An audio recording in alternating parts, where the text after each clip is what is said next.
Ma come si usa la scheda tachigrafica? Se stai facendo le patenti per il camion, o sei alle prime armi, o semplicemente se ti interessa sapere come un camionista usa la sua scheda, guarda questo video. Per inserire la scheda tachigrafica, in questo caso su questo tachigrafo, bisogna tenere premuto 1, viene fuori questo inserto e inseriamo la scheda con la foto sul lato basso.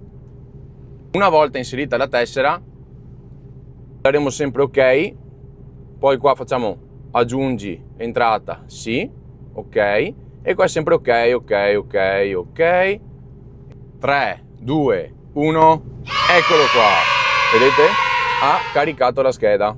Per quanto riguarda invece fare un video più dettagliato riguardo alla mia giornata tipo, seguitemi nei miei video che sicuramente ne pubblicherò uno.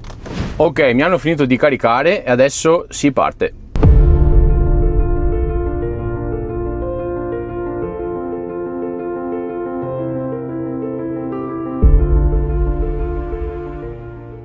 Siamo arrivati nelle aree di servizio, adesso andiamo a berci un buon caffè, facciamo i 15 minuti e come vedete qua adesso io sono in riposo. Usando la freccia in basso andiamo a vedere, adesso sono già a 3 minuti.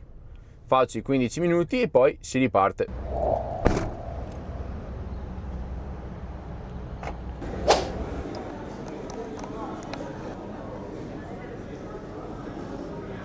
Ciao ciao.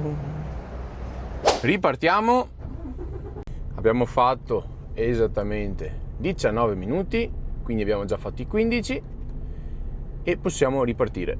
Una cosa che mi sono dimenticato di dirvi è che io adesso sto andando a Reggio Emilia, dopo ho un'altra consegna da fare a Campeggine e altre 2 verso Milano. Dopodiché mi fermo per fare la pausa e domani ricarico per ritornare di nuovo a Venezia.